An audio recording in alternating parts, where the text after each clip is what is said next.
Hello, friends. It is Sunday, March 13th, and it is time to worship God together. I'm delighted that you've taken time out of your day to come and join with us digitally for this online worship service. And I am doubly excited because this is our second installment of our pilgrimage through our past. All throughout Lent, the churches of Mount Crawford and Mount Sidney are inviting you to come along. As we walk through the history of their congregations, we witness all the challenges and the changes that they've had to navigate to get to where they are and to get to be who they are today. And we are uncovering the strengths that have been passed down through the generations and centuries of each congregation to help us through our current struggles and everything that lies ahead. So we are delighted that you've joined both of our churches for this wonderful and holy journey. Now, I am not under any illusions that this is what pastors would have wore in the time period. This stop in our pilgrimage, we're going from our both congregations' origins in the mid 1800s through their uniting on the same charge in 1904. This is not what Methodist pastors would have been wearing in the 19th century, but it's as close as we can get to a modern equivalent. All records indicate that robes, like we wore last week with the collars, those fell out of favor. Not only because Methodists wanted to be simple and humble and unadorned, but also it's important to note in this time that churches were so many and so spread out and pastors were so few that we had to do a lot of riding, church to church to church to church on horseback, taking only what we can carry in a bag and wear on our backs. And so pastors regularly preached in whatever they rode into town on.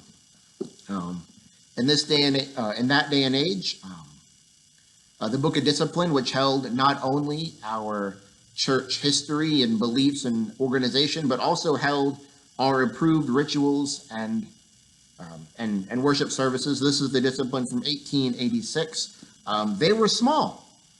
The hymnals that we were using were small, very tiny print, no tunes to keep compact, because they had to fit into pockets and be carried long distances and through all sorts of weather on horseback, friends. And so modern equivalent of what I would wear for a road trip, so what other pastors might have worn as they traveled throughout the counties and states on horseback to their churches. But before we go any further into that history, and we will get into the weeds, let's take a deep breath in together, a deep breath out together, and let's hear the words of Scripture. We're continuing to read through the book of Exodus and to see how our pilgrimage will line up with the pilgrimage of God's people. We're going to start this week in Exodus chapter 2, verse 11.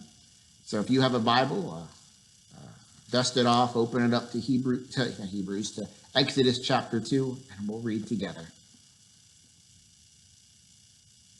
One day, after Moses had grown up, he went out to his people and saw their forced labor.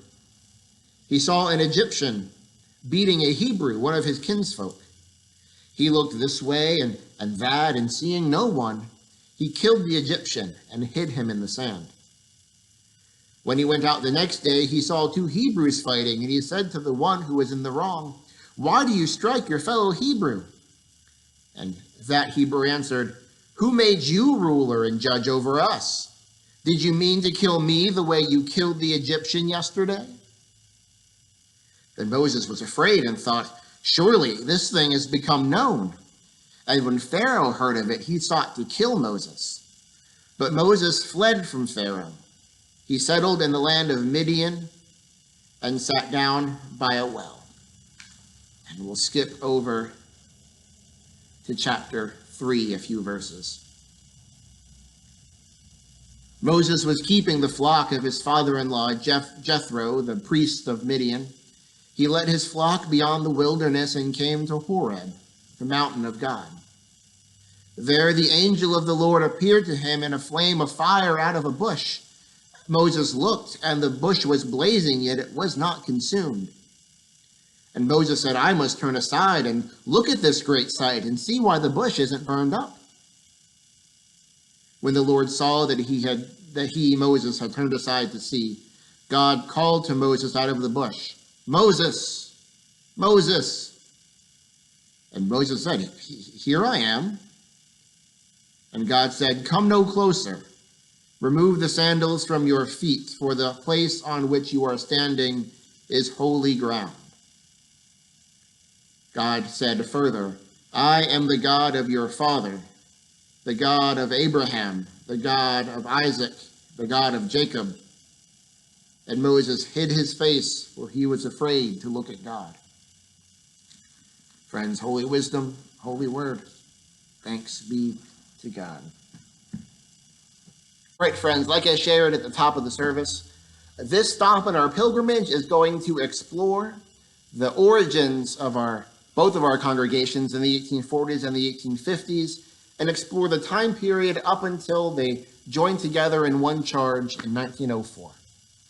Now, both of our towns, Mount Crawford and Mount Sidney, were formed as turnpike towns. Mount Crawford founded in 1825, Mount Sidney founded in 1826. They were towns that grew up around the turnpikes, or the toll gates, set up along the Great Wagon Road, later the Valley Turnpike, to collect tolls and fees from them using the roads. You might remember that this road, we talked about it last year. It went from Philadelphia down through Maryland, Virginia, North South Carolina, all the way down to Georgia. Nowadays, it's what we call Route 11, right outside both of our churches. And both of our churches started, like so many Methodist congregations do, as what were known as Methodist societies. They were groups of basically small groups called classes and bands. And these societies were set up by circuit riders or traveling preachers that would wander the countryside ministering to the people and checking in on their congregations. We know this for a fact because, at least in Mount Sidney's case, we know that we bought the land in 1852, meaning that there was a thriving Methodist community in Mount Sidney to warrant a building. But we didn't have a pastor assigned until 1861. So we weren't an official congregation for 9 years after we had bought the land and started building the building, meaning that we were a pretty thriving Methodist society. Now, the work of these societies were crucial, and some of them petered out, some of them grew into congregations, like what happened to both of ours. You see, these circuit riders would be assigned tons of churches over wide swaths of the state. For instance, we know Mount Crawford was a part of the old Bridgewater circuit that had 8 churches. Let's see if we can name them all. It had Bridgewater, Dayton, Clover Hill, Sangersville, Mount Crawford, Mount Solon, Fairview, Naked Creek, which would later become Bethany. Mount Sidney, this was a little iffy on the history, but we believe early on the Mount Sidney charge had Mount Sidney, had Spring Hill, and New Hope. Later it would be the New Hope charge, and we're not really sure all that those preachers were responsible for. But when the preacher would come to town, they would have the worship service, they would conduct the church business, try and keep all these bands and classes together. They would visit all the members to inquire about their spiritual health, widely more visit the town to try and drum up membership, to start new congregations, to start new classes. And this is how Methodism spread. So both of our churches started out as these societies set up by traveling preachers, and eventually grew into congregations of their own, both of which were part of a wider network of charges and circuits throughout Rockingham and Augusta County. Now, so our first decades, our first years were years of excitement, years of growth, of building, of construction, of connection, a really fruitful time. But it was also a really dark period for our nation and for our denomination, the Methodist Episcopal Church, as it was called. Folks say that, we've never been as divided as we are, and our country and our church are in a dark period, the likes of which we've never seen.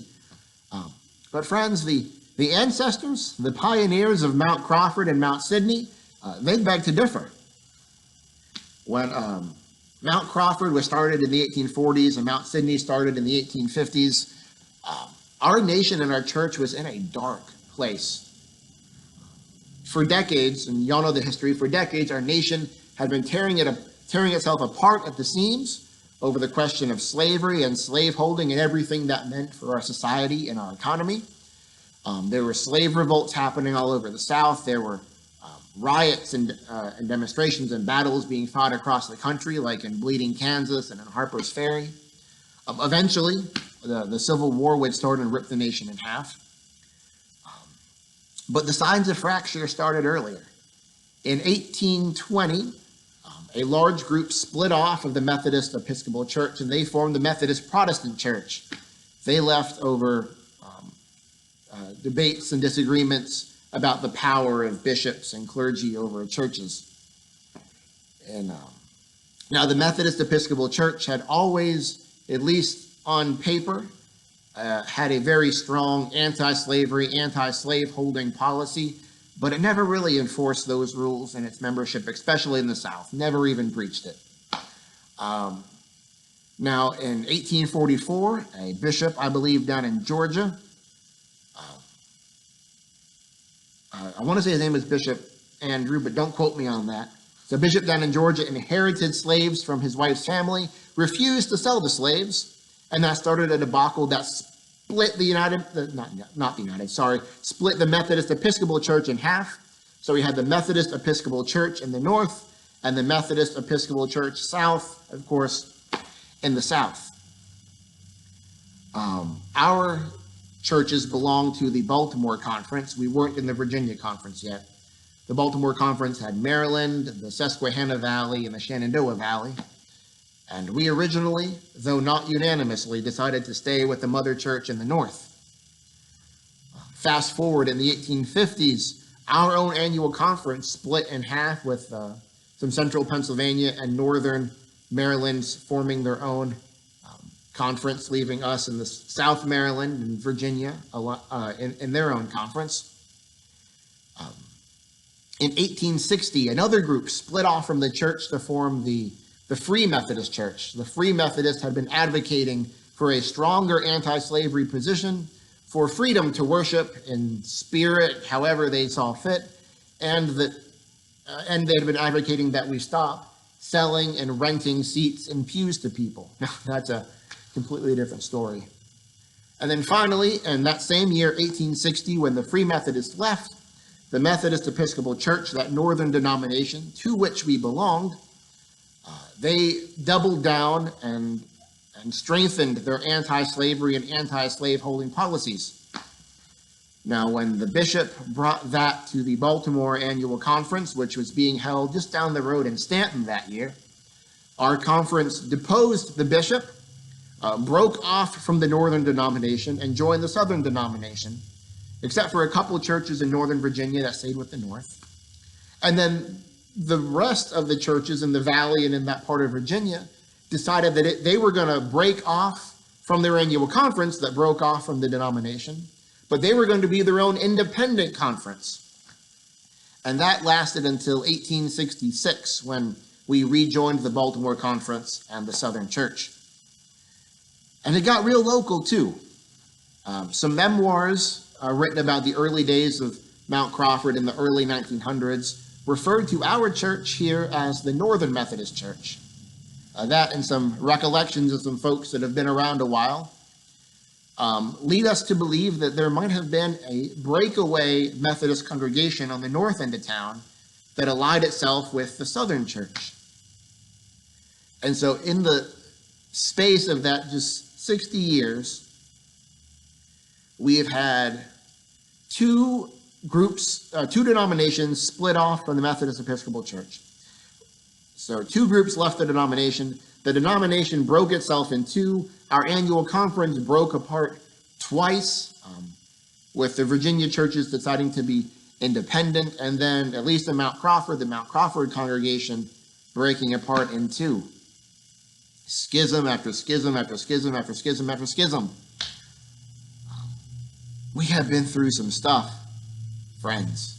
We have been through some dark, confusing, divisive times.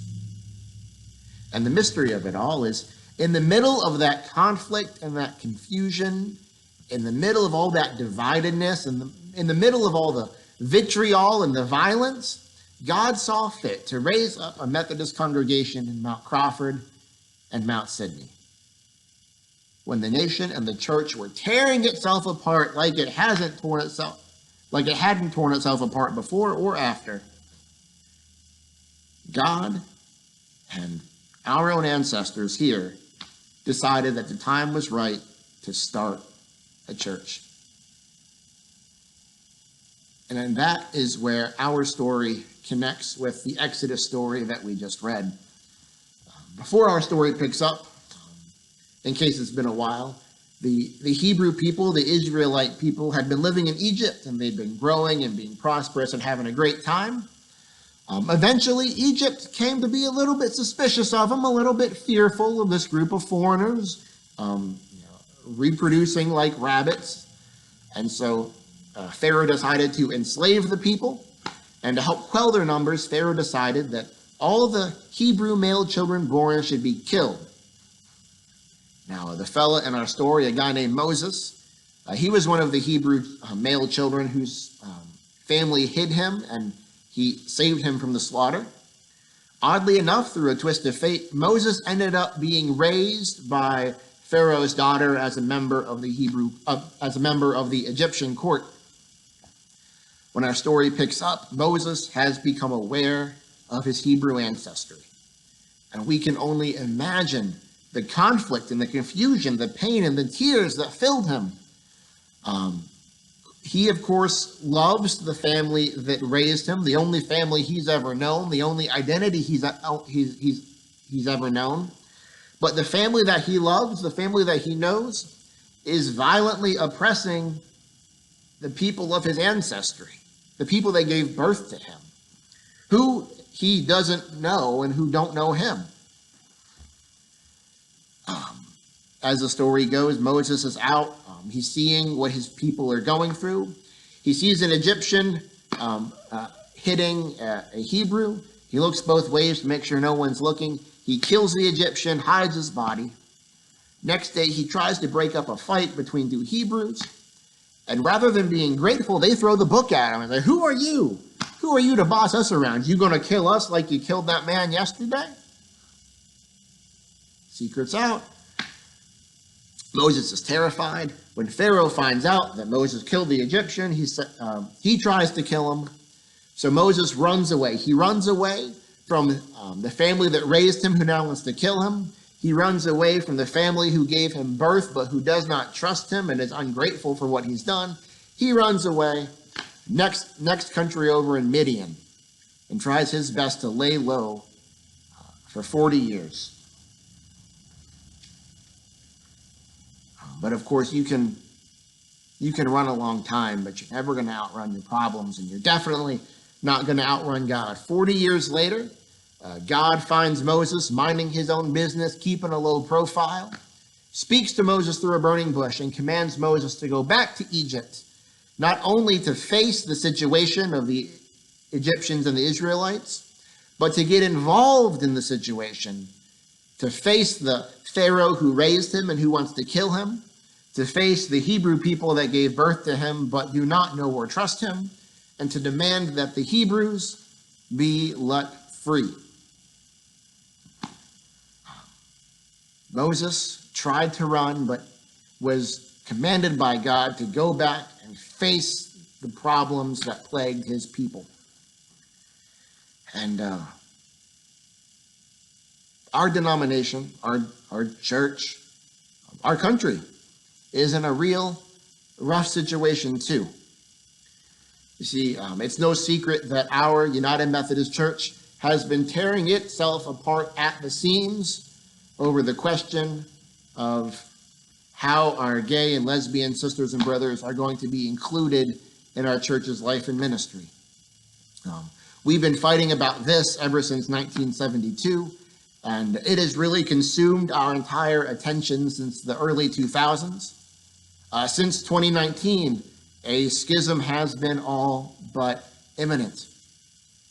Now, on the national side, in that time, since we've been really fighting about this, we have started and ended two of the longest wars that our country has ever been involved in. We have had four very divisive presidential elections. We have had public outcry and division and unrest about everything from gun violence, police reform, Confederate history, immigration, you name it, you live through it. We've, on top of all that, had a global pandemic that between masks and vaccinations and school board policy has not brought out the best in us or in our neighbors. So I'm checking my notes here. We've lost a lot. We have been through a lot. We are going through a lot. We will continue to go through a lot and to lose a lot, friends, because it ain't over. None of this is over. I can't shake the feeling that, like Moses, we might be called back into action. Instead of running from our problems to run to our problems, we might be asked to walk back into the belly of the beast and to find freedom for ourselves and for others. You see, friends, we will not outrun these problems. As a nation, as a denomination, as a congregation, we're not going to outrun these problems, and we won't be able to avoid them simply by not talking about them.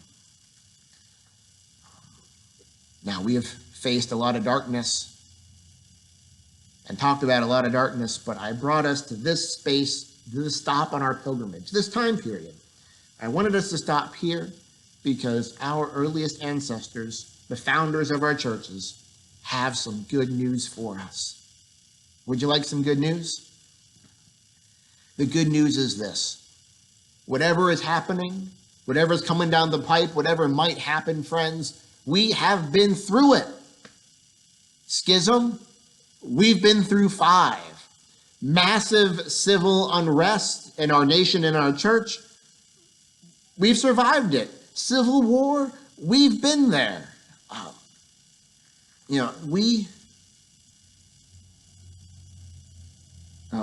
So checking my list. Schism, we've survived several. Civil war, we've survived it. Unrest in our nation and our denomination, been there, done that, got the t-shirt. Global pandemics, we've lived through that before, friends. Not only have we lived through it, but we're here and we're alive and we're excited. We're optimistic. There's energy. There's passion here. We have not crawled across the finish line, friends. Both of our congregations, the state that they're in, the energy and the vision that we still have for as much as we've lost, and we have lost a lot, but the shape that we're in shows that we are alive and well. We are excited. We are hopeful. We have not given up. The strength to endure and to thrive in the midst of division and instability, friends, isn't a coincidence. The ability to survive and to endure division and hardship is a strength that has been passed down through the decades and generations in both of our churches. It has been passed down through us in the history and the spirit of both of our congregations. It has become hard-baked into the DNA of our church. We have inherited it in the souls of who we are. It is a strength.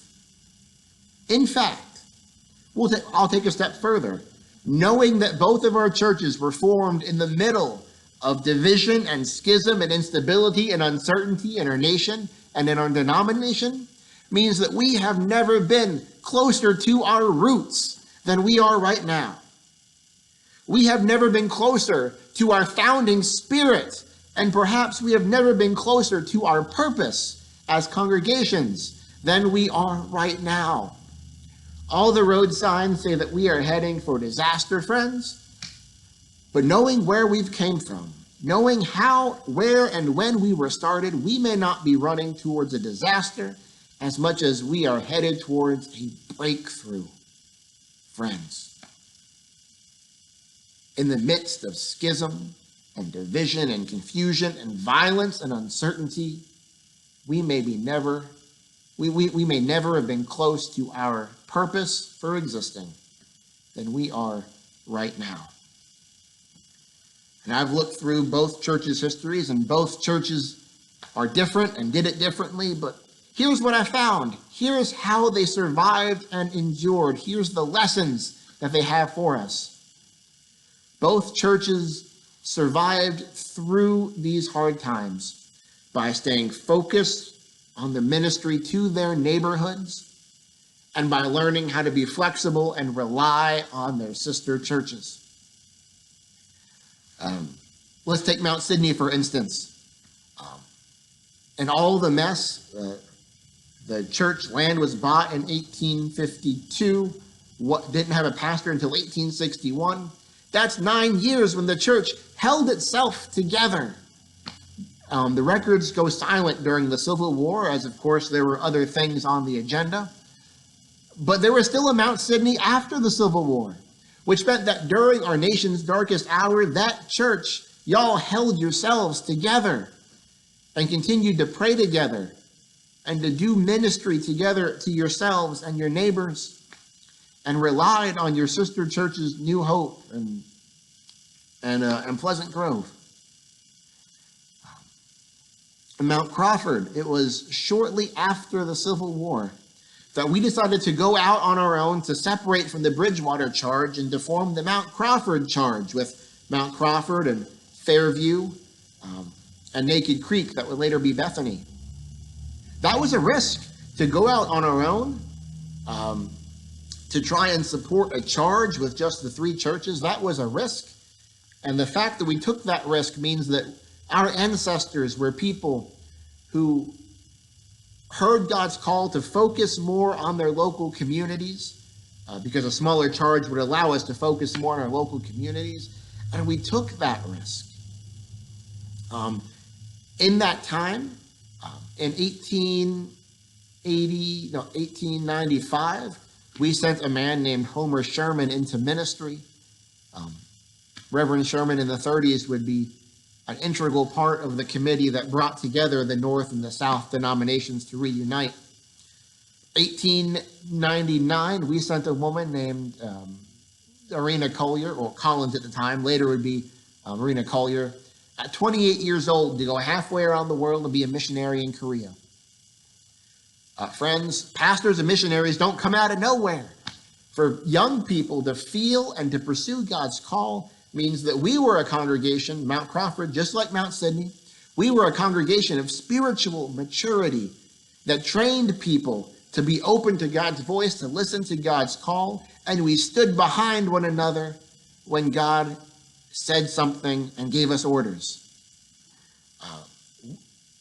Congregations like that don't come out of nowhere. That means throughout all the division and the separation, we remained a spiritually vital, strong, and mature church that stayed focused on its ministry to its neighbors and with one another, that allowed ministers and missionaries to come about.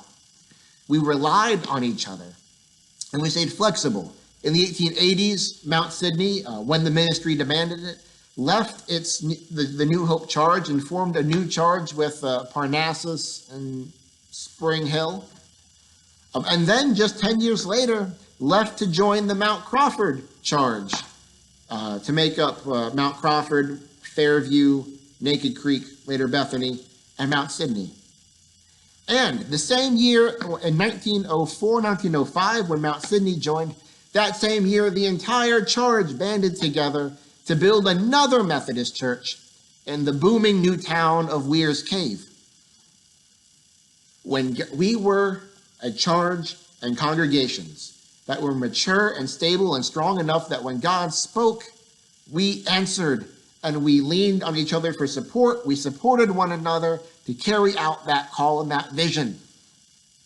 And the good news is, friends, that is still who we are, if we can only remember and rediscover that in ourselves.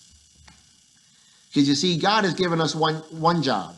We've only ever had one job: to make sure our neighbors know God's love and to help them find freedom in God's love. That's it. That's all we have to do.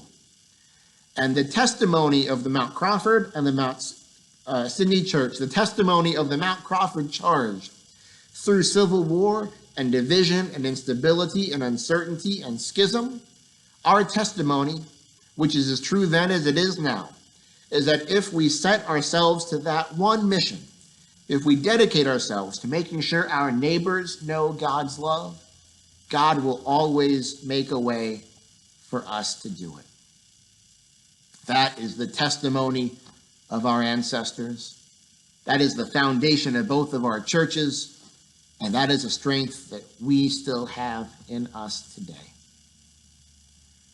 And for the love of God, which enables us to not only endure, but to thrive, whatever happens, I say thanks be to God and amen. If you would like an order of worship from this service to show you what worship might have looked like in the 1890s, comment on this video with your email address, or send us or me a message, and I'll get that to you. I invite you to stay tuned. Next week, the next stop in our pilgrimage will take us to the late 1930s, a time when a lot in our denomination and our town was moving and shaking and changing once again. So tune in next week, folks, as we continue our pilgrimage through our past. Y'all stay safe out there, and God bless you, friends. Bye.